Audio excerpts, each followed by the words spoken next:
Kalimera, kalispera, kalinichta, no matter where in this wild, wacky, and often wonderful world you might be, thank you for making the Highbury Squad part of your day. It's a new week, it's a blank canvas. Let's paint pictures, let's tell Arsenal stories. Here we go.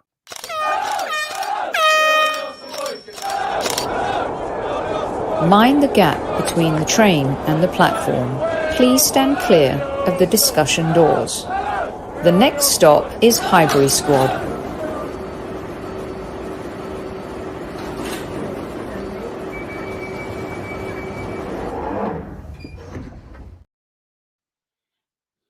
Gremlins in this system, but Super Kev is here, which means all the gremlins will be exterminated. My podcast brother from another mother.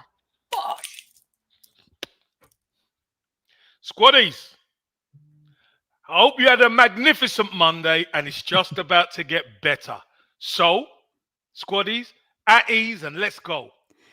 Good evening, everyone. And Marcus, that's very kind. I am home. And let me tell you something. I am happy to be home. I am very tired. I am exhausted. I'm too old for this. I'm getting old, Kev. I tell you. I don't know how they play in this heat and carry on. Crikey. They're youngsters. Come on, they're youngsters. Good evening to the usual suspects. Trev's here. Tammy, our chief like officer, is here. QA Gooner is here. Magic Mike in the house. Welcome, Magic. Salute All the to great you. work you're doing, Magic. Fantastic, mate. Keep it up. Goodness versus cancer. Donate if you can, people. God bless. Absolutely. Mike raised another $2,000 with the help of the Arsenal Los Angeles group in La La Land last night. Thank you to everybody who came out to say hello. And thank you to everyone who put your hands in your pockets. Completely brilliant. Well done to Taylor and MK over there. Taylor on the ground, just, brilliant. Just lovely people, Kev. Absolutely delightful people. And it was fun. It was really fun to say hi to more Arsenal fans in La La Land, of course. And guess who I ran into? Look at this, eh? He says hello. Hey, Mr. Judges. That's a nice photo, that. So, Yeah, lovely it was. photo. Sometimes where you see a familiar face and you just need a good old hug, Kev. That's Hug it out. hug it out. Yeah. And then of course our boy Demian was there, which was lovely. Demian representing the Arsenal women on the panel. He smashed it.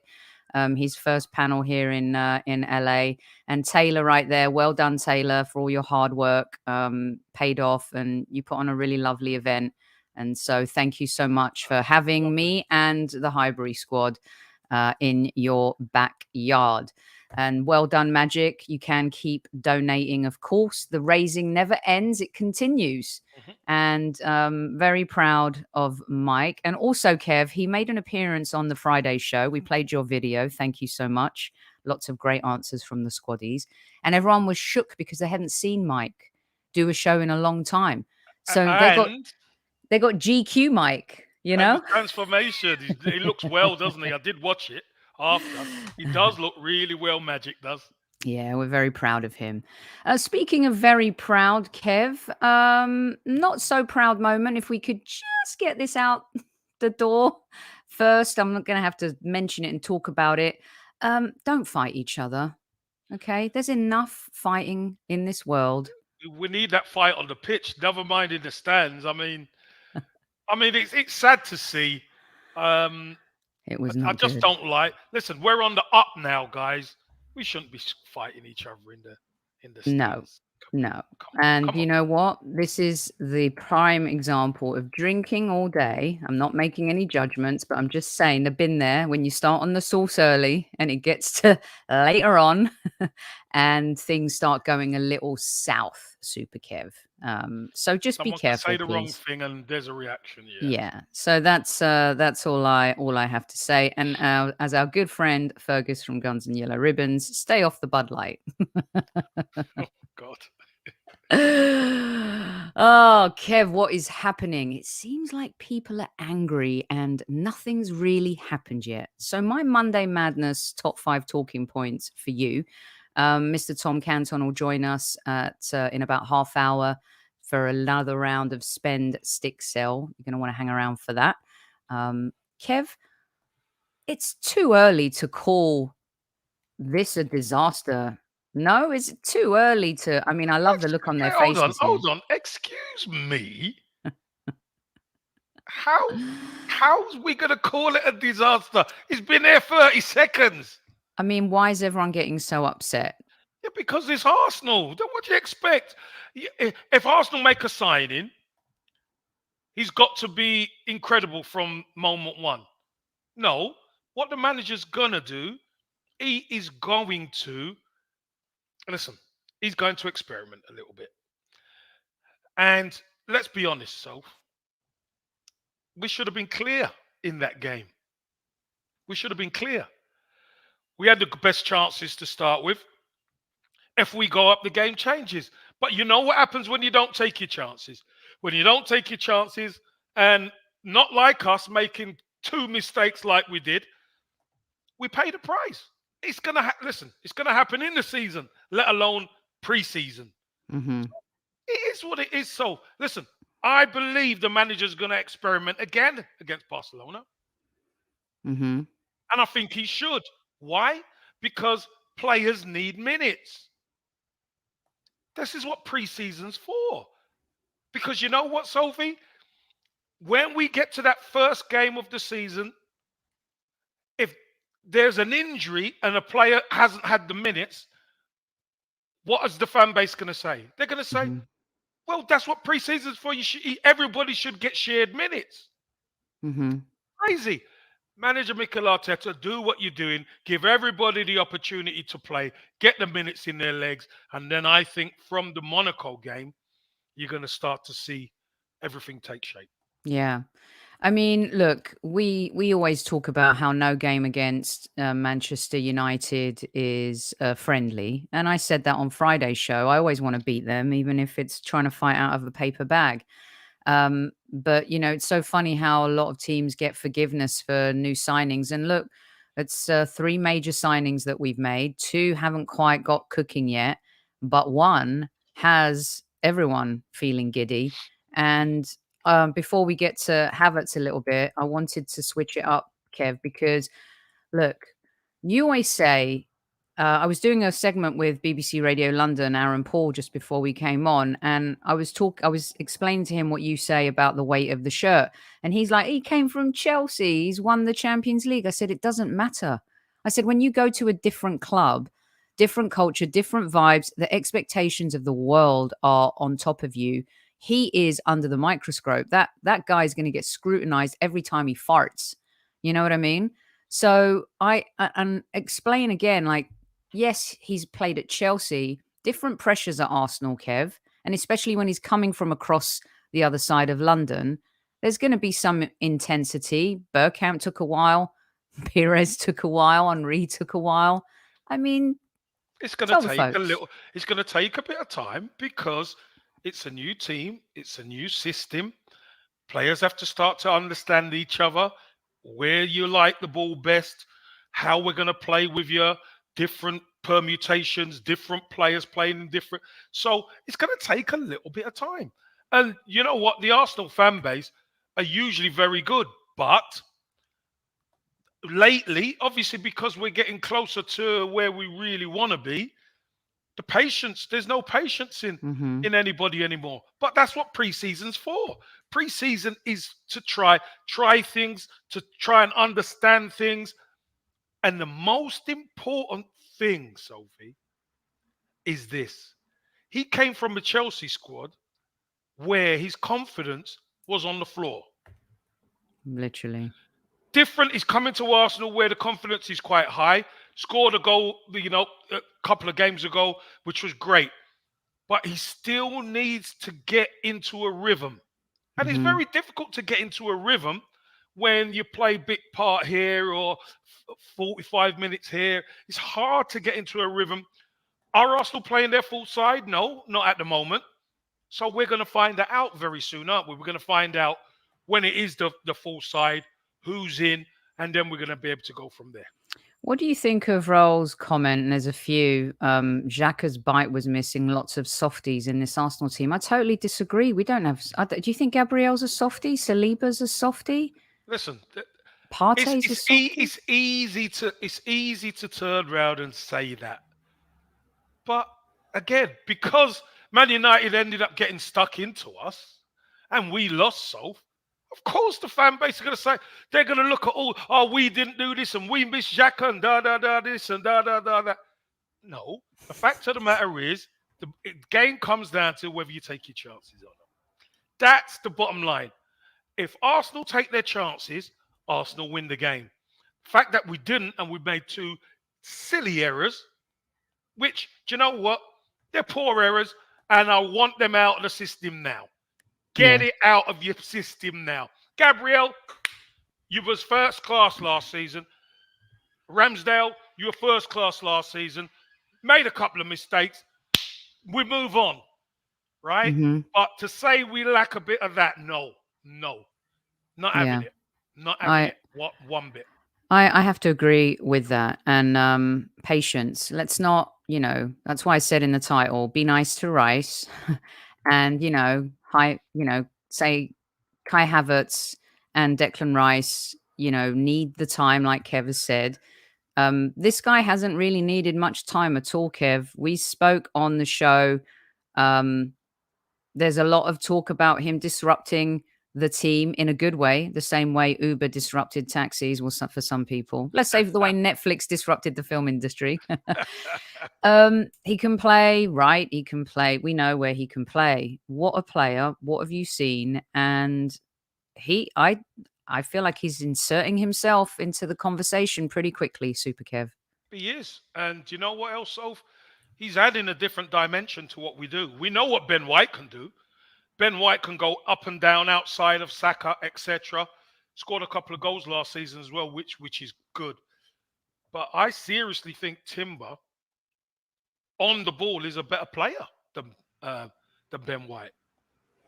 I think he is a better player. And Ben White's good on the ball, but he's not Timber. Timber could not only dribble with it, get out of tight spaces, he can go into midfield and join in. And shift up the pitch. So I think that's going to be a good duo to have if we need to change. Mm-hmm. I think what I'd like to see, Soph, will be Zinchenko on the other side and Timber on the right. That was going to be my next question to you. Okay. Talk me through that a little bit. So, because what that then maybe can do, if you've got obviously your two centre halves, which is going to be Gabriel and Saliba behind, then you're going to have Zinchenko in front of them. You could have Timber in front of them, and the holding midfielder, whether it's Partey, whether it's Declan Rice, in there. So you've got 2 and a 3, and the rest obviously are attacking, etc. 5 attacking. So not only is it's athletic, it's solid, but it's very, very good on the ball. And it's very difficult for teams to get out then, Soph. Because when you've got one inverted and one not, you tend to find the opposition get out the other side. But when you've got 2 inverted, how do you get out? Where do you go? Because the out ball is a right back or a left back running out to retrieve the ball, who are going to keep it. So I think that adds a different crease to Arsenal. Does that leave us, how towards the end of the season there was concern where Zinchenko was leaving the gaps? Of course, the Liverpool game's the perfect example of that. Does it make us more susceptible on both flanks, or is Timber just, just a better defender than Zinchenko? So can actually take than Zinchenko. Yeah, Timber's a better defender than Zinchenko. The fact of the matter is, so if you're attacking, you have to leave gaps. If you're on the attack, you have to leave gaps because you want to score. So you've got to commit people forward. Now, against good teams, they then try to exploit your gaps. Whereas maybe that right-hand side for the opposition was the out ball, because Zinchenko, listen, we know defensively he's okay. He's not a great defender. He's okay. But attacking wise, his upside on the ball is so much more. So Mm-hmm. that's why we want to play that way. I've got no worries on the right hand side with Timber being inverted because he can get about and he's a really good defender and he likes to get stuck in as well. That's what I like about him as well. So So, I believe he's obviously of the three, he's settled quickest, but mm-hmm. that defense he hasn't really been disrupted, if you know what I mean. Having Right. Saliba and Gabriel there, a right back or a left back can come into that and feel comfortable. Whereas the midfield, it's been ever changing. So do you you know how Arteta mixed up Xhaka's role last season, Kev? We saw him a lot more box to box. You know how a lot of the times we were talking about when Zinchenko plays that inverted role and then Mhm. the cover from midfield, to make up for that. With the new look midfield, whose responsibility is that going to be more? Is it going to be Declan Rice? I mean, we don't really know his What the plan yet. system, who's going to play, what the system's going to be. But listen, if you said to me, okay, Declan Rice is going to play the Xhaka's role, the 8,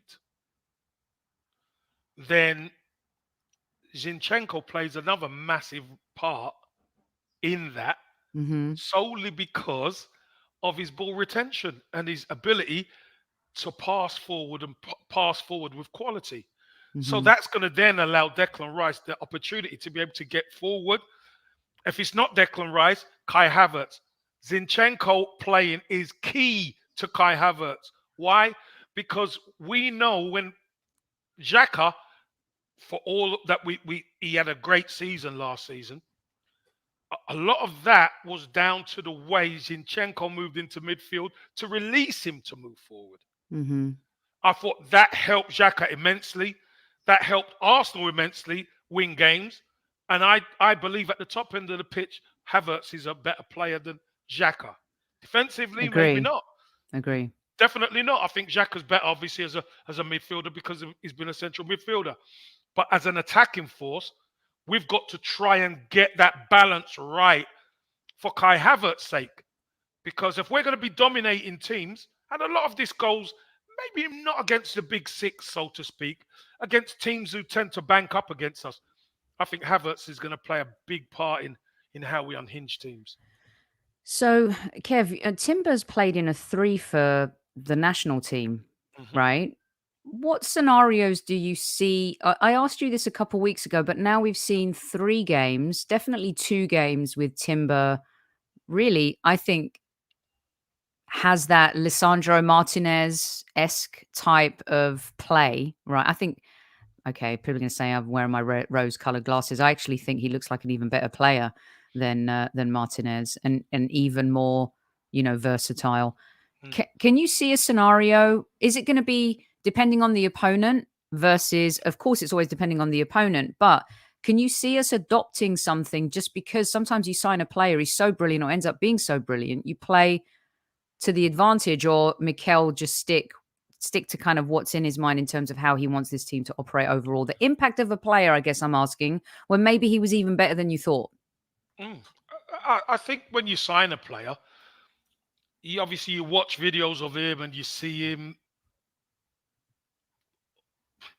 Maybe you watch him live as well. You should watch videos, and then when you get him in the building, so get him on the training pitch, and you're asking him to do things, and he does things naturally. He does things naturally. The way he tucks in, the way he moves into midfield, the way he wins the ball and plays forward and follows the ball. All of a sudden, that adds another dimension to you. All of a sudden, you start thinking to yourself, tell you what, we could, if need be, we could alternate our side. For instance, do you remember when we went to 5 at the back against Liverpool, for Hmm. instance? Yeah. And it's like we're surrendering the game to them. If you've got somebody like Timber and he wins the ball, he can play a smart pass, follow the pass, get the ball back, and all of a sudden we're on the attack. So we're Hmm. springing from a 5 to a 4 at the back, but he's comfortable enough to go into midfield and take it forward to hurt the opposition, and especially away from home. I think that really does help you. Hmm. But to play a 3, to play a 2, when you think about it, so the way we play. you could say it's a 4-3-3, and then all of a sudden there's two at the back, there's three in midfield, and there's five attacking.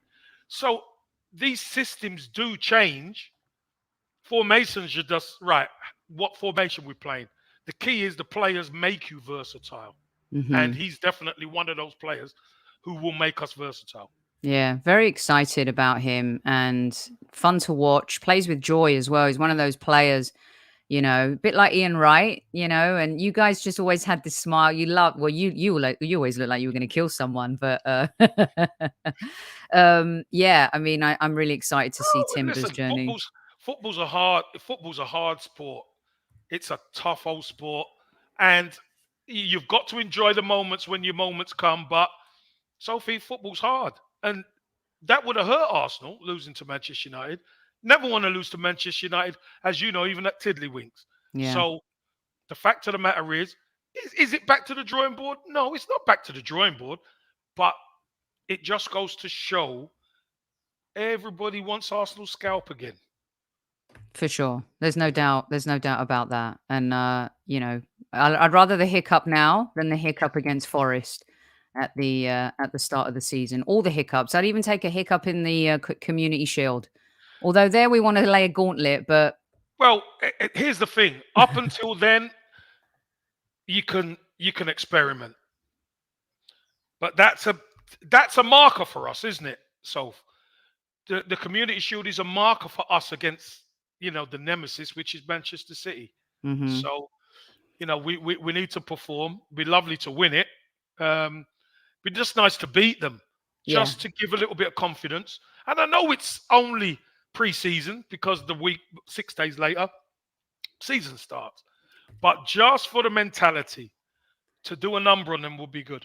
well, Kev, maybe it's FA Cup Arsenal that will show up in the Community Shield, and we do love an FA Cup match against Manchester City, don't we? So hopefully it'll Cup be game, yeah. it'll be a that kind of cup game. Mohammed from Palestine, thank you so much for joining. I've left this comment up about Zinni. There's a lot coming through on Zinni and Tierney, and in particular, Tierney did an interview, and there was some quotes that came out of the interview, Kev, with regards to Zinchenko, and he's talking about learning from him and studying from him.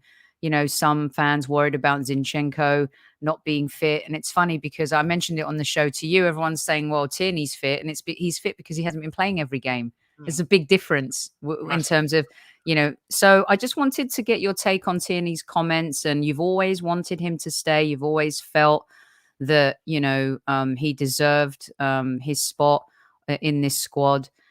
Still kind of like not that vote of confidence, maybe. But again, the Thomas Partey thing went away. Mikel Arteta just squashed that in one press conference, didn't he, Kev? What's your take on Tierney, his comments, what you're seeing, and how important you think he still is to this team?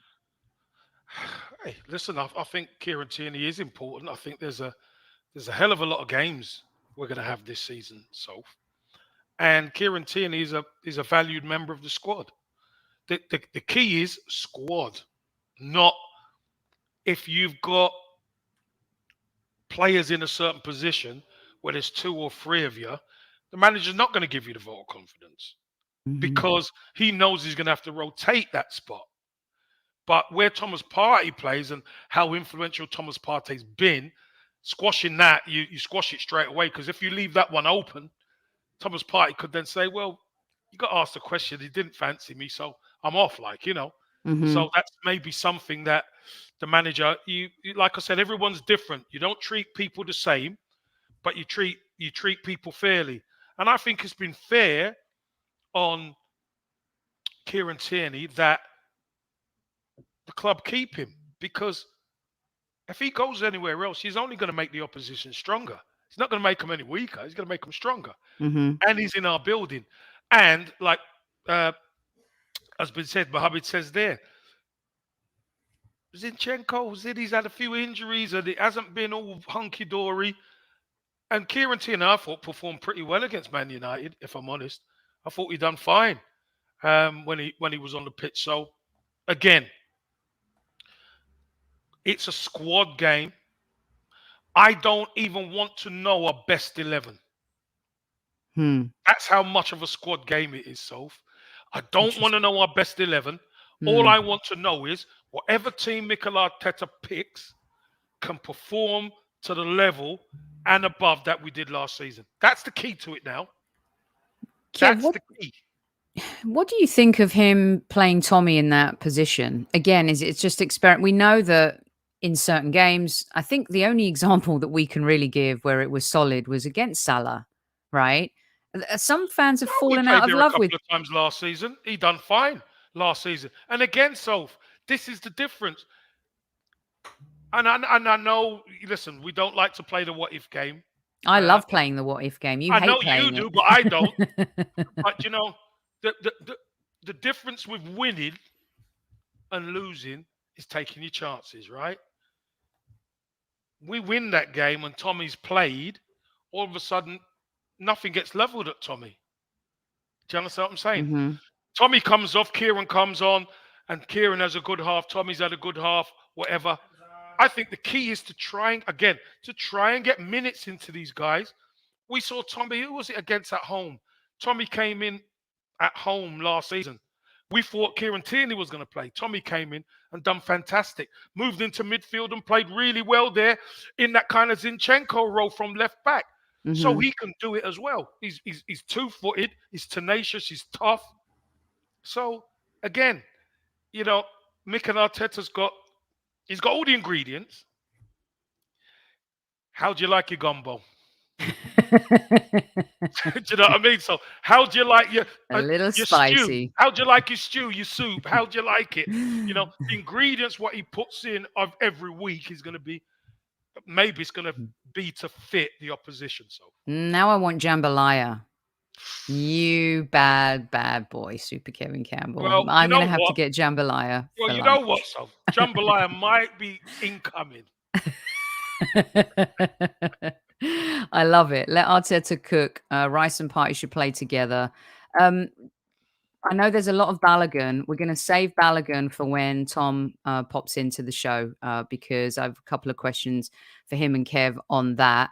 Rice and Partey. Kev, just real quick to get your Mikel Arteta made it clear Partey stays.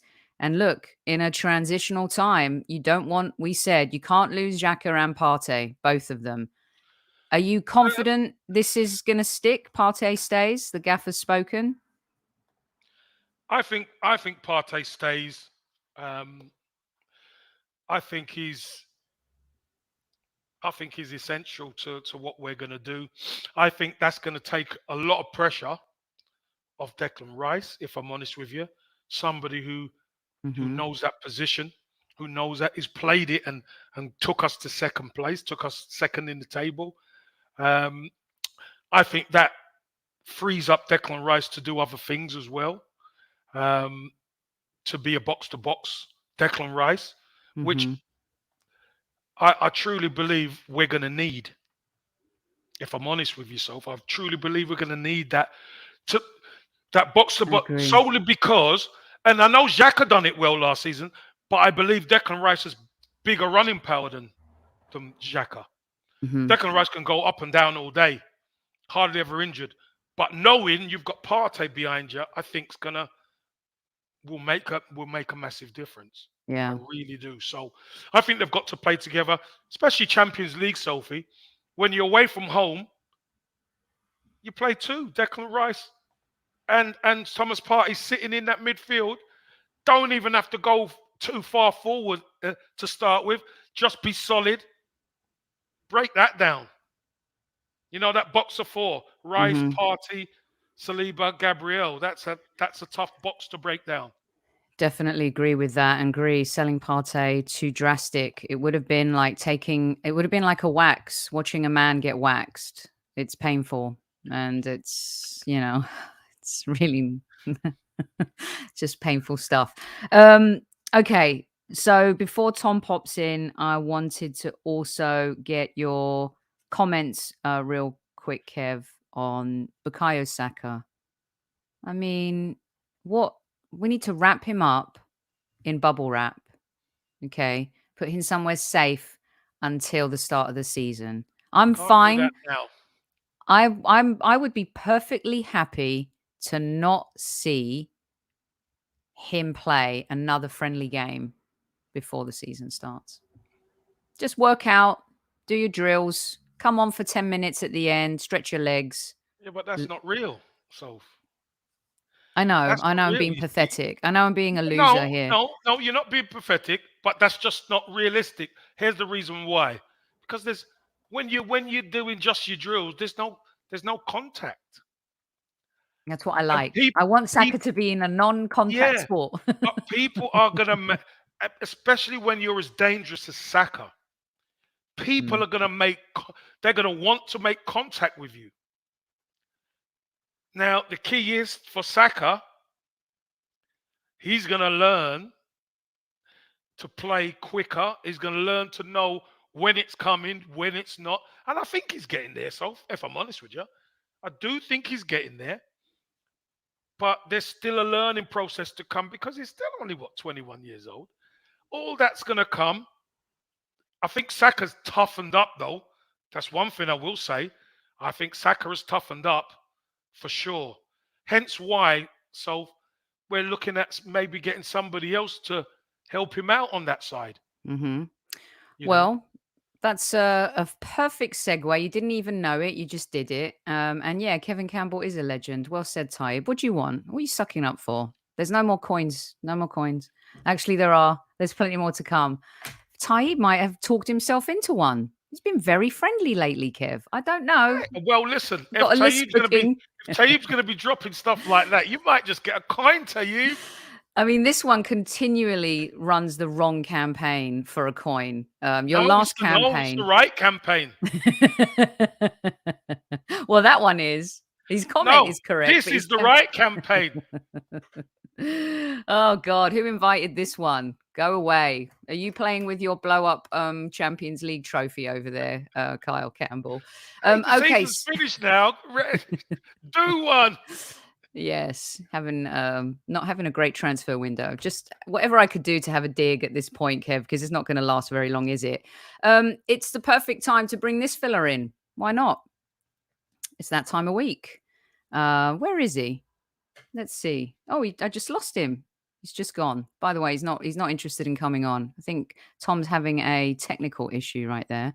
But we will be bringing Tom in because in particular, the big question, I've always said, sell Eddie, sell Balogun, bring me a top level striker.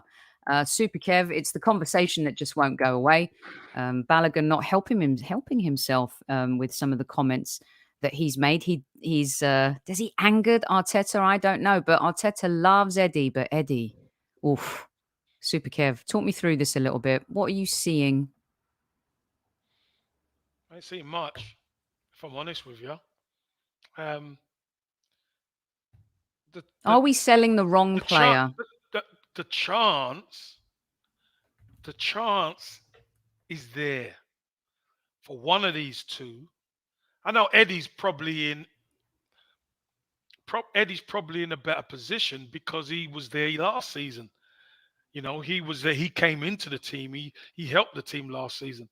But Balogun, he's what has he played? He's played, what is it, 2 games? Was it 3 games he's played? Not full games or whatever, but he's had opportunities, Soph. And when you're hot, you've got to take care of business. And I'm not surprised he didn't come on against Manchester United. I think he will get minutes against Barcelona. I do. And I think that's the one where I think he's going to have to shine. I really do. Let's bring in Tom's equipment. I think just exploded on him. It's just a typical Monday. And can you hear us, Tom Canton? Nothing's working. You sound great. Nothing is working. I couldn't hear you. I can now hear you. I'm hoping that I can hear you okay now. We can hear you. Welcome to Hi, Tom. Hello. Sorry. Squad Central. This has been a manic kind of join to the show. I got home I was in the office today and everything was working fine. And I was like, oh, it's fine. It's 25 past. I'll just go upstairs and get ready. Realised I've not unpacked anything from my work bag. Like, I've got to set up the laptop, plug in all the cables. And it was a chaotic. And then I got on here and then it just went, no devices detected. Gremlin. It just died. So, yeah, it's been great. How are you? Don't you hate it when that happens? And there's like, I don't know what I've done different. I haven't even touched anything.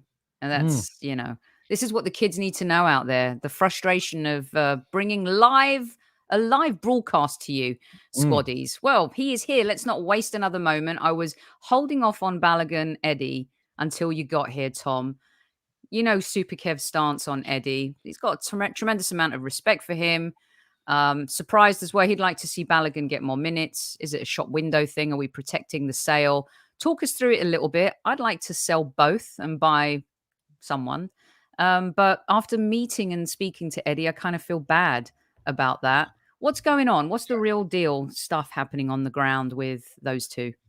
It's interesting you said that about kind of like now you've met him, because obviously the last season was the first time spending time with the Arsenal squad in terms of media duties and stuff. And like, obviously before you meet the players, before you speak to the players on like a weekly basis, last game of the season, for instance, a story, I've always been very supportive of Martin Ødegaard, for instance, as a player. Last game of the season, myself, Simon Collins from the Evening Standard and Sam Dean from the Telegraph are standing around seeing if we can get anyone to speak to on the last game of the season, which is a rarity because the players just aren't in the mood. It's the last game of the season. They don't want to. Martin Ødegaard comes down the tunnel. And down the tunnel and where we stand for the mix zone, there's like the elevators that go up to the Diamond Club where, obviously people like Kev would sit if he's going to watch the game. But Ødegaard went up, touched the elevator button to wait, turned around, saw myself, Simon and Sam, came over, didn't want to obviously do any interviews and stuff, but he came over, shook all of our hands and thanked us for like our work this season. It's moments like that, obviously, where the players and you speak to them on kind of a personal level and you have those little personal engagements. It does make it a tiny bit harder to kind of have those then critical thoughts. And I think what you said about Kev has absolute respect for Nketiah. I've got absolute respect for all of the players in that team and what they contribute and what they've done. But I have to talk about them from a fan perspective as well, and from my perspective, what I'd like to see to help the club go forwards. And from the Nketiah Balogun kind of dynamic, I feel as though I've seen so much of Nketiah, I kind of know what I'm going to get from him. I know what the ceiling kind of is, I feel at the moment, and I know what we're going to get when he's given like a run of games.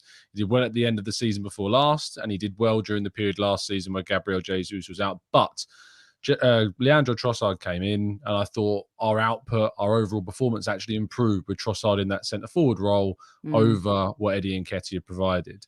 Balogun's gone on loan for a season, scored 21 goals in Liga in 37 games, better record than 1 in 2, showing great consistency in scoring. I just think that of the two, I'd like to see what Balogun could do, just to see if he was given a run of games that Eddie Nketiah has in this Arsenal team and what he would provide. That's what I'd like to see. The reality is that Balogun, I'm 90% sure is going to be sold. I think Inter Milan will eventually come to an agreement with Arsenal. There's expectations around a first bid coming in around 35 million euros plus 5 million euros in add-ons. I think Arsenal should be shrewd and ask for upwards of 40 million because I think they can get that in this window. And I think that Arteta sees Eddie Nketiah as his number 2 behind Gabriel Jesus at this moment in time. And I think that's what will happen. Whether that ends up happening is another thing, but that's where we're kind of at with those two.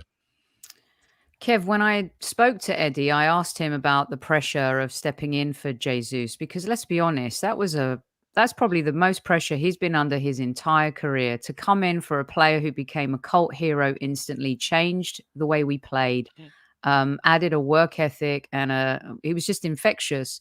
And, you could see it meant a lot to him to be able to come in and deliver. But it's that kind of the continuity, the consistency. Why is it that Arteta likes Eddie so much? Like, I'm really trying to understand. I think he's talented, but it's not like he's that super talented. I don't know. Am I being harsh? I don't understand. Yeah, I do. I think you are being harsh. I think, don't forget, when Jesus went down, there was a serious meltdown in the Arsenal fan base to say, now, do you remember we even spoke about it, Sophie? We said, Now we're going to find out if Eddie can do the business while Jesus is injured. This is going to make or break our season.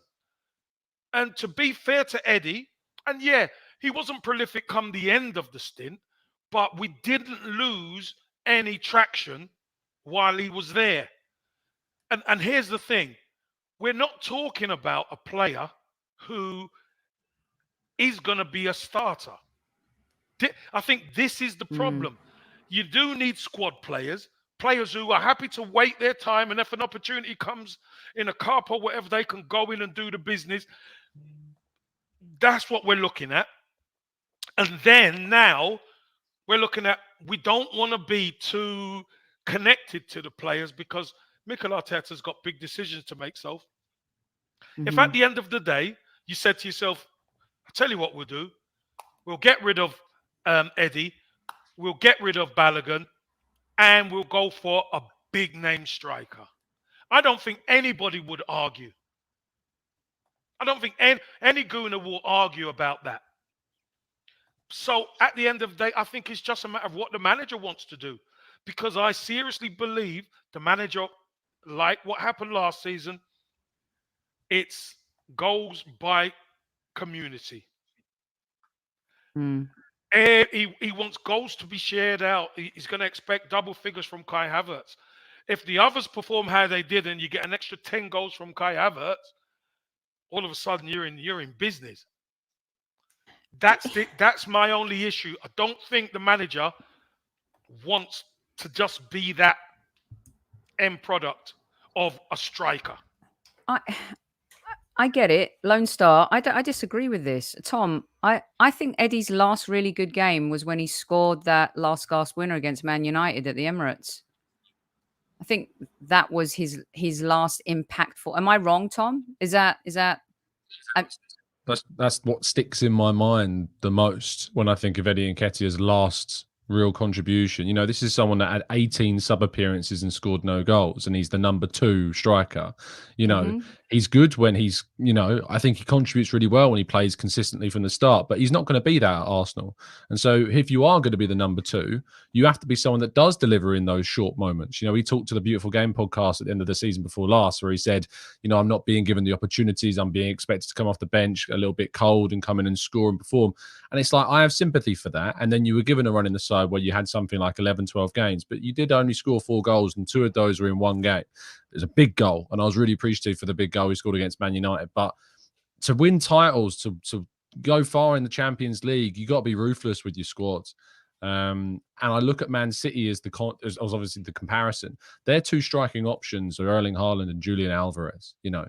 And Alvarez has been managed really, really well despite the presence of Haaland, because Alvarez's versatility to allow him to play in a wide position as well enables him to get more minutes. He got around 2,500 minutes last season. Balogun, ironically, got about 600 more than Alvarez playing for Reims in Liga last year. And I feel as though if you moved Nketiah on, hypothetically, and it was like you said to Balogun, look at Julian Alvarez as a case study, right? We're going to give you that level of opportunity at Arsenal, getting 2,500 odd minutes during a season for a team that are competing across multiple competitions and have a real good chance of winning, you know, trophies. And now you might say, well, Balogun can't play in the wide positions like Alvarez does, but I can tell you who someone can, and Gabriel Jesus can play in wide positions. And because he's our starting striker, it means that you can give Saka a rest and put Jesus on the right position and put Balogun through the middle, or you could even play Jesus to the left if you wanted to. That versatility in Jesus counteracts the versatility of Alvarez in this example, and I think would allow Balogun to get plenty of minutes next season if indeed we did choose to do a bit of rotation and rest, and, you know, also bring off the bench and swap with Jesus as a 1-for-1, a like-for-like. I just feel as though with this dynamic, you know, the quote saying he was excellent for 6 months, I think is I think it's hyperbole. I think he was very decent for those period of time that Jesus was out. But excellent is not scoring in 3 of the games as Arsenal centre forward. And by the way, Jesus, yes, went on a run of, I think it was 11 to 12 games without scoring, but his contribution during those games that he weren't scoring was outstanding, as Kev says. Yeah. And that same contribution wasn't there in the same way that it was for Jesus with Nketiah. So whilst you can be perceived to be doing quite well, quite well doesn't cut it for Arsenal at this level at the moment. And I might sound harsh and ruthless. And, I see this guy after games, I'm trying to speak to him with questions, but from an Arsenal fan perspective, I do have to be, grounded and objective enough to point out what I think needs to improve. And I do look at that number 2 striker option as an area that needs to be upgraded. So, can I just add to what Tom said about Mhm. Eddie coming off the bench and not scoring, and him mentioning it, that, come off the bench, coach. Well, that's the name of the game. That's the name of the game. You're on the bench. You've got to come off the bench and be a spark for the team. It's happened to many of us. I've been that player before at Arsenal, where you're not in the starting 11 and they're expecting you. That's why you're on the bench. You're not on the bench to sulk. You're on the bench to actually be ready that when they bring you on, you come on and make a spark. And for him to come on and not score a goal, that's Mhm. not great. That No. isn't great. So Tommy's 100% right. There has to be more production from our strikers coming off the bench. Now, would Balogun give us more goal threat? Potentially. You could say yes, but we're only going to know that by if Balogun agrees to it, which I'm not so sure he will. No, he wants to be the starter, and trust me, the dude has an aura and an air about him. He's arrogant, and I think you need that in a striker. You need them to think that they're the best. It's like the wide receiver, right? In NFL, they're the diva receiver. They think they're the most important person on the team. But he's definitely got an attitude, and he's very confident. And I don't mean a bad attitude. He's just got this aura about him. And make of that what you will. We'll see what happens. Tom, what So else just might be? Yeah, go on. is right just to say quick, the arrogance point's a really good one. And it's like, yes, strikers should be arrogant. They should believe in themselves. They should be self-confident. But I do think at that age and in that position at this club, you also need to have an element of realism about what you are. Mm-hmm. So Eddie Nketiah, for instance, his arrogance, or if you want to describe how he spoke on the Beautiful Game podcast as an element of arrogance, saying, I'm good enough to start, I should be given more opportunities, that's fine. He then came in and had a run of games, right? And didn't, for me, deliver what I needed to see to say, yeah, that you're that guy. Balogun's not. He's done it at rooms in France, and I've almost given up at this point trying to pronounce that team's name correctly. I really was giving it a go for a good while. I'll go Rons and everything, but at this point, he's done it in Liga. He cannot come back to Arsenal and expect to be a starter. Now, I've never heard him say that once. I know that we've seen it reported that that's what he wants.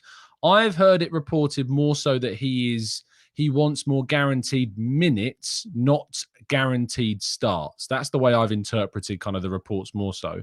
And I think that if you gave Balogun the season that Eddie had in terms of the minutes that Eddie got last season, if then he delivered like to a higher standard than what Eddie Nketiah delivered, then I think he has a leg to stand on with the whole, his position on things. But he's done nothing in regards to kind of coming back to Arsenal and saying, like, I should be starting. He's come back to Arsenal position, in my opinion, say, I've had a better season than Nketiah. I should be ahead of Nketiah. That's where I think he should be aiming to be. I don't think he's been good enough to come back and say, I should be ahead of Jesus. But I think he has done enough to say, I should be your priority over Nketiah now. Yeah, and of course the response, and you've probably seen it in chat, is Lacazette scored 555 goals in Liga last season. I mean, you still have to score the goals, and I get your that example. I really don't like. I'm just going to say that out loud. It's yeah, but you've got to allow them to say it. Of course, they're saying it, but I don't agree with it. Because whether you agree or not, don't forget Lacazette couldn't score for us. And then he left. And I know it's not the same. I understand. Yeah. But I understand it's not the same. But he still scored 25 goals he got last season or whatever? 26, I think, yeah. More, yeah. He still scored a lot of goals in France last season. And that's not throwing shade on Balogun, because I think Balogun's talented. I think he really is talented. But as quite rightly, there's a pecking order. Now, has he forced himself ahead of Eddie in the pecking order? I think Mikel Arteta needs Balogun to prove it, if you understand what I mean. This is what the preseason games are for. In that Nuremberg game, if you'd have banged one in, all of a sudden you'd say, everybody will go, whoa, Balogun's ready. But unfortunately, he hasn't taken the chance. And listen, he may score against Barcelona. I hope he starts or plays against Barcelona at least. Mm-hmm. But the key is, when the opportunity is there for you to take it, you've got to take it. And Eddie and Fullerin haven't taken the opportunity. Yeah. I thought he's at the skills challenge, actually thought that his touch was really poor. Didn't have, again, you know, he knows the world's watching him. I mean, he's a superstar Pressure. here in the US, so he's under a lot of pressure. And, you know, I get it. I hear you about Lacazette. I also think you have to look at the situations. Who's he playing with? I also believe you should look at our team at the time as well, because there was a time where everyone was saying Lacazette was saving us in terms of how he played, holding up the ball when Aubameyang cared less. You know, so his responsibilities also in this Arsenal team. Yeah, okay, he couldn't score, but he, a little bit like Jesus, his responsibilities were holding up the ball, bringing Saka, bringing Martinelli in. I think he gets judged a little bit harshly, as do a few players, you know, during that time. Tom, what else might be happening in the transfer market for the Gunners? Any movement? Any news? Any? Well, obviously the focus remains really right now on trying to move players on, and that has always been kind of, once the main incoming business was done, that's what the club moved towards. But they are struggling. Nicolas Pepe was approached by a mid-table Saudi Arabian side, as reported by James Benge at CBS, but that fell apart. It's believed that kind of wage discrepancies, you know, somehow somebody has managed to ask for more than a Saudi Arabian club are willing to offer. And that man is Nicolas Pepe, it seems. So that deal has fallen apart. Lokonga's injured at the moment, which I think is kind of creating a little bit of a delay on any potential departure on his side. Tavares was linked to PSG, and then quickly RMC Sport rubbish claims that PSG are interested in him. So there's been no movement, but there is said to be interest in the Premier League on him, but there's been no formalisation as far as I'm aware on the Tavares side of things. Cedric has been basically tactically left out of the squads that's gone to America, and there's an expectation that he will potentially move on. There's been plenty of reporters out there suggesting that teams in Spain and Germany and France have registered interest in Cedric, so hopefully that's one that could get wrapped up at some point. We talked about Balogun into Milan, said to be making that potential bid for him. I'm trying to think of anyone else off the top of my head that's forgotten about. Austin Trusty, there's been no mention of a it's holding, nothing on him yet. We had that bid from Besiktas that was turned down immediately out of hand, 2.5 million euros, and nothing else. Charlie Patino, there's been, I think Chris Wheatley reported today that there's been suggestions that teams in Germany and Spain are looking at him, but that Arsenal would want a buyback clause. I reported that about a month ago, that they would want a buyback clause inserted into that deal. And incomings wise, the only real name that's around at the moment is Mohamed Kudus of Ajax, the Ghanaian international. Chelsea are also very bigly, very bigly. It's not a word. They're very, very interested in Kudus as well. But Chelsea also have other targets like Michael Olise, and Cherki as well, the Lyon attacking midfielder. So that I think maybe that there's kind of a feeling that Arsenal have done a bit of groundwork on the Kudus thing, and Chelsea may be on a little bit of the kind of back turn on that. It's not very public, Arsenal's kind of movements, if you like, in the Kudus thing, and we're kind of waiting for a bit of a breaking story to, I suppose, to come out on the Kudus side of things. I certainly can't get anything out of that story at the moment beyond what we've already heard. Arsenal are trying to do things as quietly as they can, but I think he'd be a great addition to the team. I think he would offer probably some of the best competition to Saka that you can find in the market at the moment. I think £40 million is a reasonable price tag for a 22-year-old that can play in multiple positions, got plenty of goals and assists last season, can play in attacking midfield, can play at centre forward if you wanted to. So I would love to see Mohamed Kudus at Arsenal. I think it'd be a really good option. Kev, you a fan as well? Are you a fan, Kev? Sorry? Are you a fan? Yeah, I am. I remember watching him play for Ajax, and I was very impressed with him. Good movement, good strength. He's very good using his body and rolling people. Um, actually plays a little bit like Saka at times, Hmm. where he welcomes the contact and then shifts away from it. Um, but as Tom says, he can play midfield, attacking midfield. He can play centre forward, and he can play out there on the right, and he probably can play on the left as well. So another gadget type player. And for 40 million, I think he's great value for money. Um, so if you can get somebody like that, he's another player who you have as part of that squad. Whatever team you pick, you're looking for it to be on the front foot, definitely. Tom, a player like him comes in and stick a fork in us. We're done. A good transfer window, barring the outgoings for you. Yeah, I think so. Obviously, I think Balogun leaving, Kudus coming in, I think that's a natural kind of, I know it's not a natural in terms of like for like, even though Kudus can play centre forward. But, if Balogun had stayed, I felt as though Jesus would become more of a wide rotational option if you wanted. With Kudus coming in, I think it's more so he becomes more of a wide rotational option if Balogun was to leave. Hmm. Partey staying is a big thing that's been reported recently. There's an expectation. Arteta's been very open and honest about his idea that Partey will stay from the looks of things, which I think is, when we're talking about the options for next season on the field, Partey and Rice being a potential partnership, I think will give us great solidity and foundation in the midfield if we pair them together. And I think we might need that with the way in which the experiments with Havertz has been going so far. And I think, defensively, you look at all the options that we have there. Right back, you've got Ben White, Timber, Tomiyasu. At right centre back, you've got Saliba, Tomiyasu. Ben White and Timber also can play there. At left centre back, you've got Gabriel, Kivior, Tomiyasu can play there. Trusty's still here at the moment as well. At left back, you've got Zinchenko, Tierney, Kivior, Tommy, all can play there. So we're really well stocked with options. It's been a really good transfer window so far. I do think we need that one more. I said I wanted 5 or 6 at the start of the window, but I think the fact that we're keeping some of the players that I thought would leave has helped me.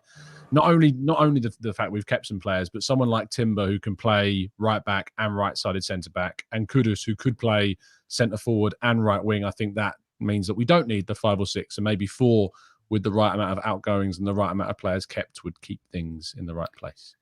That's a lovely summary. And when you hear it out loud like that, Super Kev, one of the big questions coming in from for both of you in the chat is: do you both now feel, starting with you, Kev, that we have depth? We've got better depth, but we still can get a couple more. I wanted 6. I know there's going to be quite a few outgoings, but I still think three more players, we're complete. I really do. 3 more. Won't get it. And it might be a combination of now and January. You just never Hmm. know. But I still believe, you get 1 more in now and then maybe 2, couple in January. I think Looking, Kev, like what positions? midfield. I still think midfield. Okay. Midfield. What type of midfielder? Another box to box. Another Okay. box to box midfielder. Somebody who's good at running with the ball. Somebody who can pick the ball up and carry it. I think that's great. I know Declan Rice can do that, but I still think against certain teams, if we're honest, if we're going to have a squad who are capable, then we're going to be going to places in the Champions League where just having Martin Odegaard ain't going to be enough. Do you know what I mean? We're going to need another.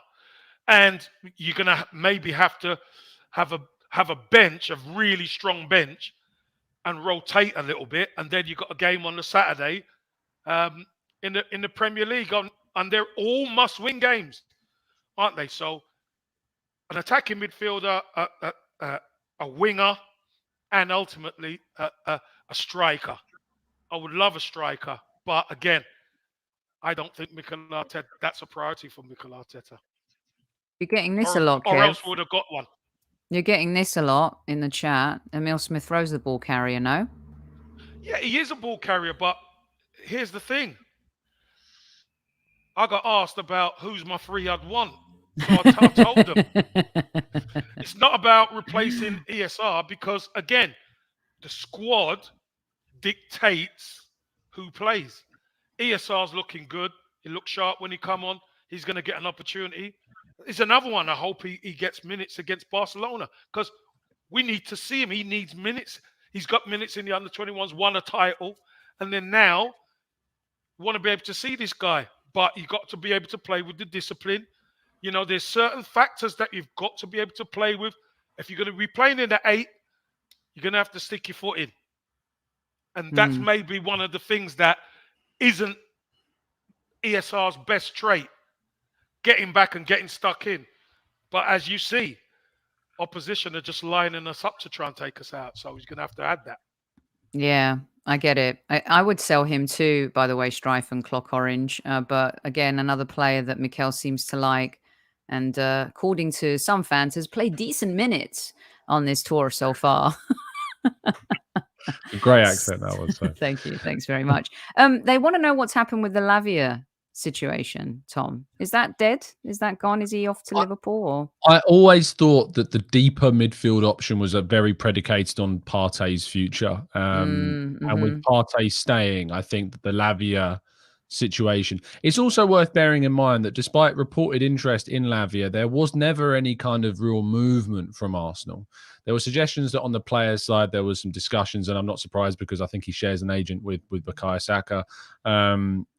But in regards to kind of actual movement between Arsenal and Southampton, there was never anything there. And I also think that, you know, I don't agree with anyone suggesting we need to bring in another defensive midfielder. You know, Arsenal have got Partey, Rice and Jorginho. And I wrote the other day that I don't think there's another team in the world that has 3 better sixes than us. You know, I don't think Real Madrid have 3 better sixes. I don't think Man City have 3 better sixes. I don't think anyone else, any other club on the planet. I think a club like Real Madrid have Tchouaméni, and then they've got a lot of centre mids rather than DMs. I think you've got like Camavinga and Kroos and Modric and Valverde. You know, they're not sixes, they're centre midfielders, whereas Tchouaméni is obviously, and Ceballos, remember, as well, has done very well since going back. He has. But yeah, I don't think we need another 6 at all. All right. Very interesting stuff. And keep watching Tom's morning show because he gives you all of the latest news. It's always a great watch to get stuck into that. Tom, before we let you go real quick, I wanted to ask you this question about the tickets and again, something else that fans are kind of up in arms about, obviously fan groups as well. Ashbert and Army posted something on their social media feeling that, you know, some of their tickets, their allocation have been taken away. You can read their statement online.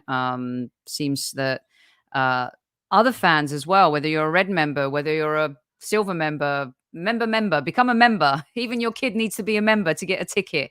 What is the situation, Tom, that you know, as much as you know? What can you tell us about the furore over the ticketing stuff?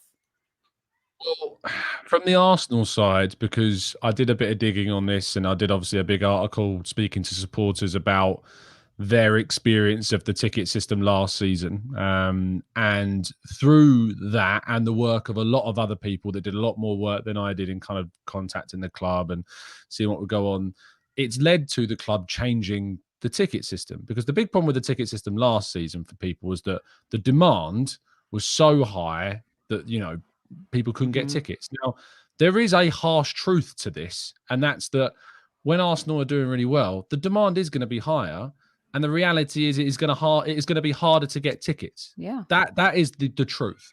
And so, if you're one of the people, and I know there are thousands of you that are frustrated that you can't get a ticket at the moment, the first place to think is that you aren't alone.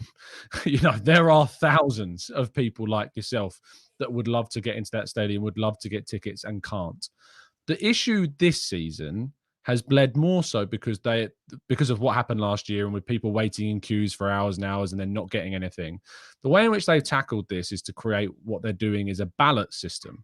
So people have to basically enter into a raffle to try and get a ticket. It stops people waiting in queues. But what it also does and what it has also created is a scenario where some fans who have had memberships for, you know, years and years and years and years are now less likely, in their view, to get hold of a ticket, and are experiencing that it's much difficult for them to get a ticket. Season ticket holders obviously unaffected in this side of things because they have a season ticket, and so they keep the hold of that. I don't think my opinion is too popular on this. And I also am very well aware that I'm coming from a privileged position, that I go to the games in the press box and I have access to go to the home and away. So me talking about things is not going to make anyone feel any better. And I guarantee there'll be people sitting there going, well, yeah, good for you. You're sort of all thing. right, Tom. Yeah. Yeah, exactly. And I'm very well aware of that fact. But at the same time, I tried last season, to the best of my ability, to use that position to speak with Arsenal and get comments and get statements and get answers from the club, to put fan kind of opinions and views about their experiences with the ticketing system last season to the club. And we did get responses from them on it. So, you know, whilst I'm well aware of the irony of my position, I did try and use it to the best of my ability to make this as public of a thing as possible. And this season, I think that somebody who has been a member for 10 years or 15 years or however many years, again, they're not going to like hearing this, but has as much of a right to get a ticket as someone who wants to go to their first game, or someone that hasn't been in a few years, is my opinion. Because otherwise, that turnover of supporters, the exposure to new supporters that want to come and get their own tickets, for me, I just feel as though that a ticket it's not, you're not owed that ticket. If you have a season ticket, you know, you've had that, it's a season ticket, it's a different argument. If you've been a member, if you've bought, you know, because you have to be 18 to be able to buy a ticket, or at least 16 if you're not in the junior gunners to buy a ticket. Some people weren't always an adult when you first got that membership and have waited till they were 18 till they can buy a membership. And it's coincided with the most high demand period for fans, of a lot of new fans coming in. Now, the other side is obviously some fans saying, well, some fans didn't go when it was rubbish and we were doing bad and we weren't very good. And you didn't come then. So now you want to come now when we're doing good. And again, I sympathize with that opinion. But I also sympathize with those people that didn't go then because they didn't want to go because they were sick of the ownership and they wanted to protest with their feet and they chose not to go because they didn't want to. And I can't begrudge someone having that choice. And I don't think someone should be punished for choosing and having the choice not to go and then decide when things are going well again and that they are happy with how things are going, that then again, it makes them want to go and watch the Arsenal again in person. I can't begrudge them of that. And I think people are allowed to choose whether or not they want to go to a game or not. And I don't think they should be punished if they don't go to one when it's bad and they do go to them when they're good. And I know not everyone will agree with that, and that's fine. I respect that other side of the opinion. But for me, everyone who buys a membership, everyone who goes for a ticket, other than season ticket holders, because it's a separate case, should have an equal and fair chance of getting hold of a ticket themselves, no matter how long you've been going to the club. So, do you think? Very well said. And I'll ask you, Soph and Tom, is this the opportunity for Arsenal now to then go, okay, safe standing is available? What's happened to that? Because maybe you can fit more in and it's safer. Or do they extend the Emirates? Because there's a hell of a lot of people who ain't getting tickets. Safe standing. What has happened to that? There were a couple of experiments, weren't there, last season? I mean, you're talking to someone who stood in the North Bank. I mean, granted, I was so claustrophobic. I did not appreciate the standing time, I have to say, personally. I'm a Virgo and I'm claustrophobic. There, I said it out loud. So yeah, but it does resolve an issue. It does resolve an issue. Tom, are you up for the standing option?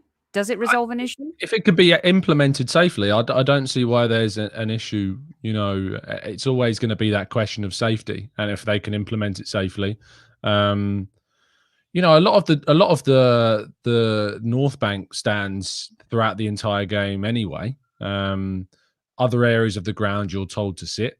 And you know, I've been in the back row of the top tier and been told to sit down with no one behind me. I know it could be frustrating for people. Especially when it's a football game. But, you know, I've also been there when other people are shouting at people to sit down because, you know, some people can't stand up and can't stand up for 90 minutes, but want to go and watch the game. And whilst as I continue the theme of accessibility, everyone should have an equal opportunity to be able to see the game. And if that means that people can't stand, and I think that's why there should be maybe selected standing areas and selected seating areas. So yeah, tricky. Yeah, very interesting. A great conversation. Also, I'm definitely I'm gonna kind of follow this story and do a little research myself. I do think that folks like Ashburt and Army, who've helped change the atmosphere in the stadium and have been a huge part of the culture shift and the game day experience, to the point where people leave the pub early to go see them march to the stadium. We're infusing these experiences, and I think they've had a lot to do with that. So I do hope that that issue gets resolved. And I understand how some people feel like, well, they're still getting an allocation. They've had some of their allocation taken away, and some people feel that that's fair enough. I just feel like, when you need people and you needed a group like Ashburt and Army and you called on them, they were there for you. And I believe that as a club, we should be taking care of, some of the groups that have helped completely transition what's been happening inside the stadium. But we'll talk more about this, and the story will evolve, and we'll have our Global Gooners fan phone in a few days, and we can talk about it there too. Tom, we're going to let you go now. Thank you so much for joining Squad Central this fine Monday for a little spend, stick, sell. Cheers, Tom. Thanks, let everyone mate. know where they can find you. If they've been living under a rock, of course, just remind them. Yeah, you can find me at the Gooner Talk TV. Can I be really selfish and plug a live show, if that's all right? Absolutely. I was hoping, if you weren't, I was going to do it for you. And we've been invited, by the way. The squaddies desperately want me and Kev there. But go ahead and tell everyone, what's happening. Yeah, if you're both available on Sunday, the 13th of August, we would love to have you if you are indeed around. But yeah, Sunday, 13th of August, which is the day after the Nottingham Forest game. It's just, 6 o'clock or 5 o'clock doors open, 6 p.m. show start at the Mildmay Club in North London. If you're around, myself, I'll be hosting our first ever TGT live show, which is to commemorate us hitting 50,000 subs on the channel. I've got a great panel of guests. Some of them are great. One of them's okay. We've got FK and from Latte Fern. We've got Harry Symeou from the Chronicles of Laguna, and we've got Bailey Keogh from the Arsenal Way, and of course now your boys as well, and some guy called Mike Feinberg. Is it?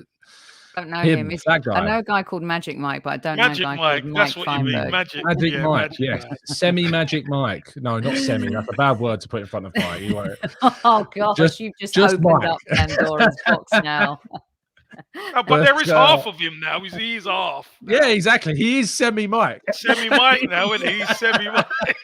He's half a Mike now. It's half full Mike now. So, Magic semi-Mike. Oh, God.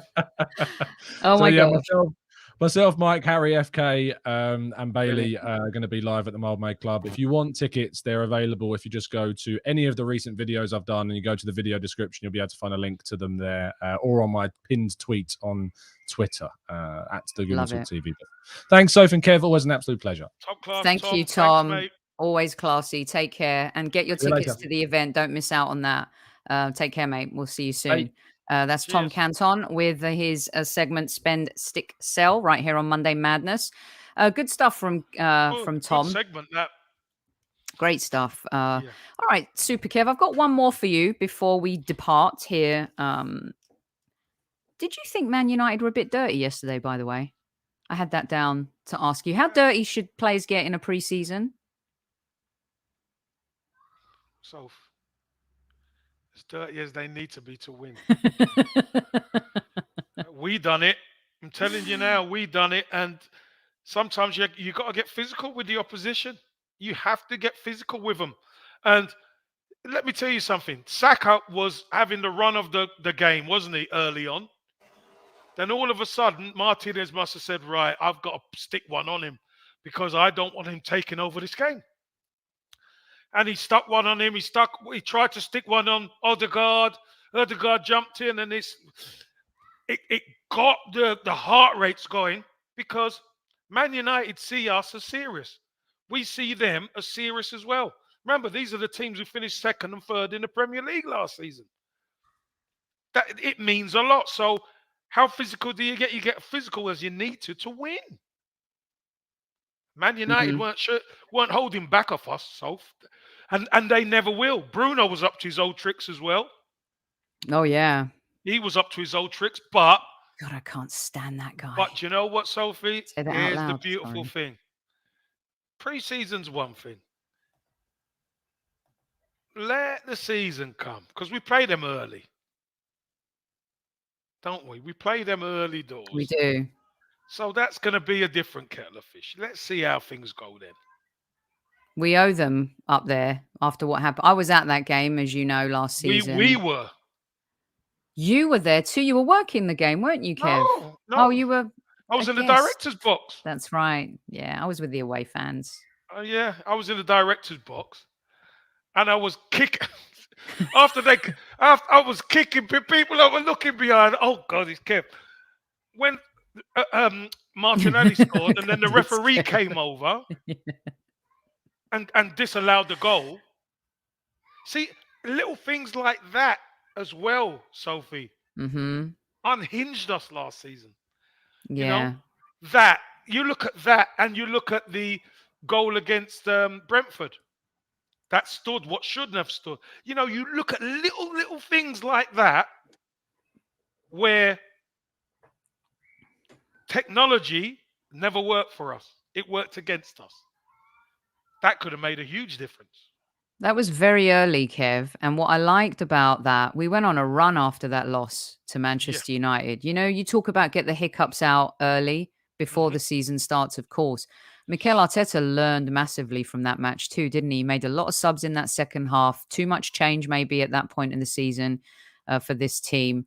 And that was the game. That was a game without Thomas Partey. And, you know, I don't think we lost that game at all because of Lokonga. Super Kev said it at the time. We had so many chances and we didn't take our chances. And then we made a couple mistakes at the back, left a hole as big as the Grand Canyon, and we were punished. And I think we learned hugely from that loss to United. But Kev, I think I dislike them more than Tottenham. I don't know if that's possible. No, it is. I can't. I'm going to be a total fan here, not broadcaster, taking my hat off, although I'm not going to take my hat off because I'm having a really bad hair day. I can't stand them. My niece, who I haven't, my family have zero liked any of my pictures. Look, okay, you say family, right? You support Kyle. You know, your son plays for Stoke. You love. My family is so ruthless. My dad, my sister, and my niece. In fact, they told me that my picture and my video of Mikel Arteta, my sister texted me, she said, that actually made me want to vomit. I love you, sis, but I can't. I just can't. Ruthless. Been nowhere all last season. They beat us 2-0 in a pre-season friendly. Guess who showed up yesterday in my WhatsApp?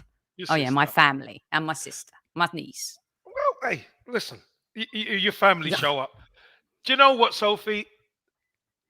Our history. And the thing is, Spurs is historical because of logistics. They're North London, we're North London. We're going to clash no matter what. So that's written. That's written in stone. But us against Man United in the Premier League is the one. They hate us and we hate them. Yep. Let's be honest, because we've had so many battles with them over the years. And a lot of the time, our games decided who won the title. That's what it was. That's how it is, and you can feel that coming back, Soph. Yes, you know, you could feel that coming back. They've got an up and coming manager who's very good, very tactical, and they've got a couple of players in their team who like to leave a bit on. Bruno's sneaky. Martinez at the back. He'll get stuck in and try and do someone. Casemiro's a bit dirty. He's got the Dennis Bergkamp. Casemiro is what he is. He's a warrior in the midfield. I get that. I got no problem with that. But they've got some players in their team now who Arsenal fans go, well, I don't like him. That's the way it should be. I love it.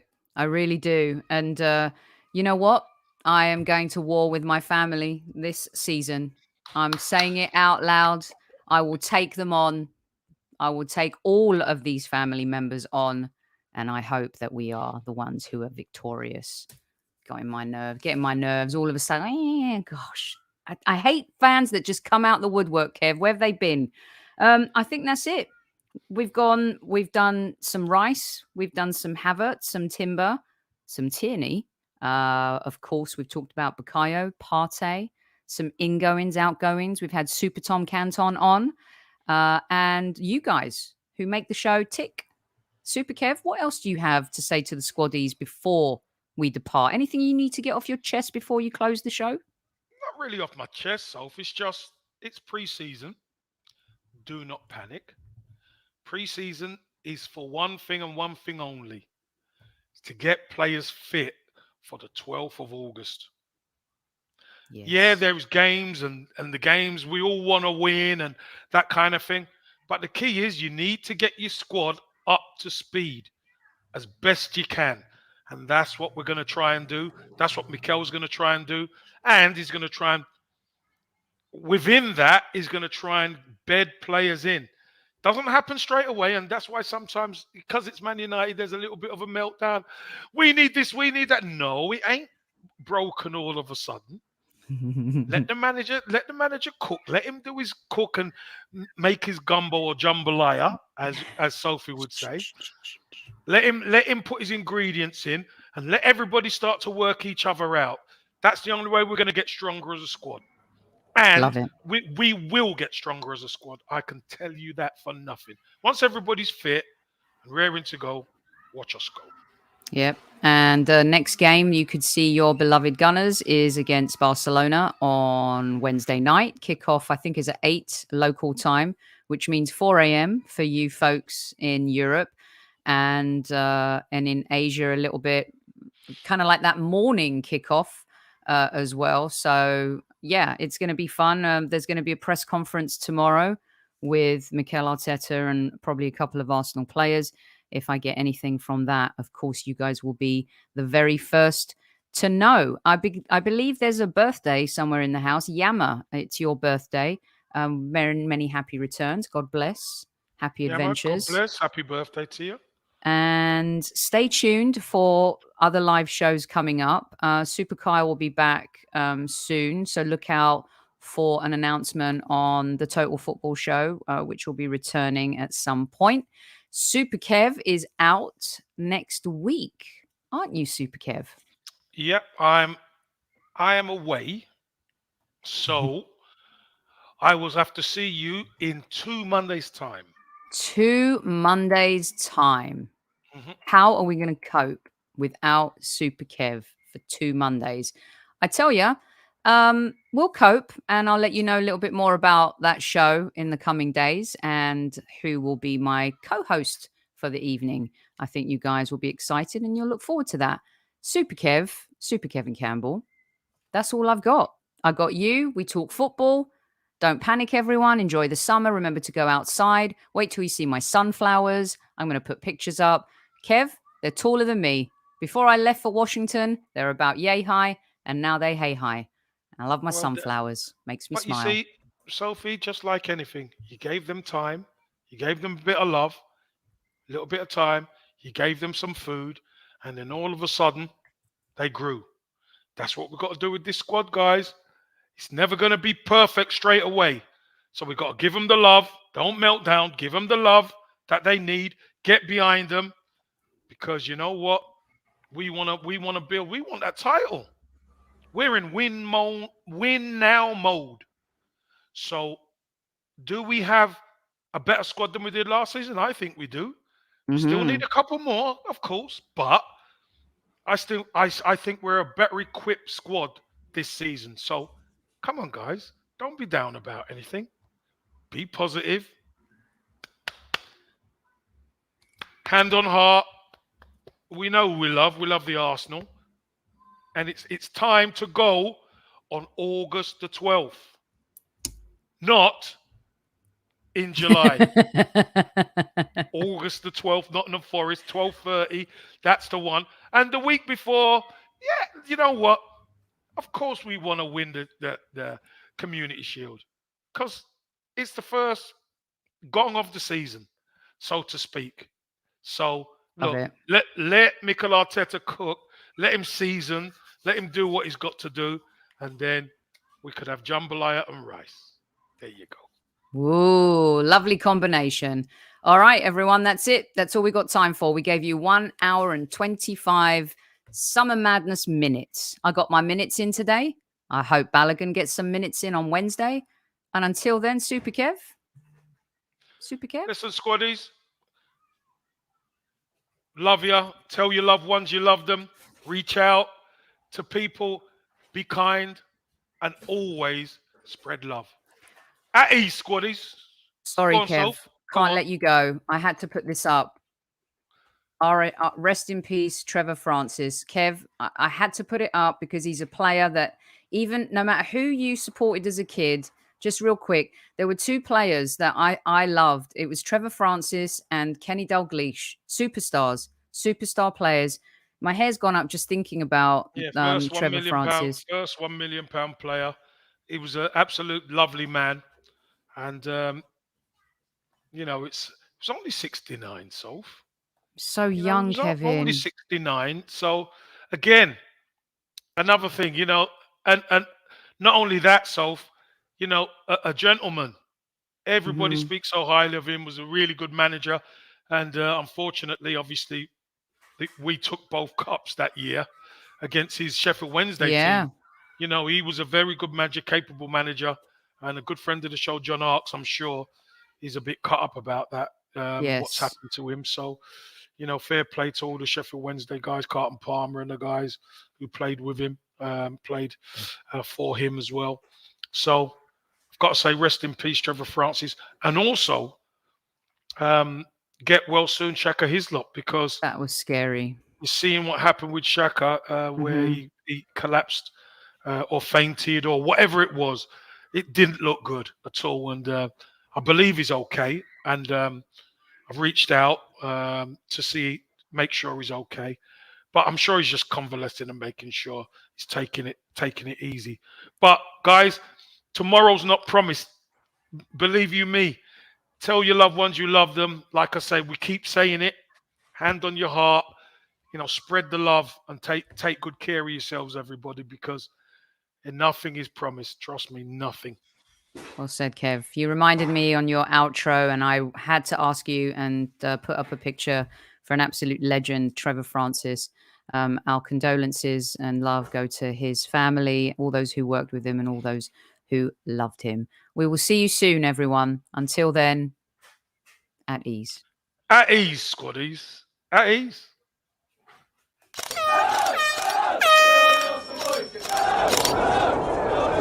Mind the gap between the train and the platform.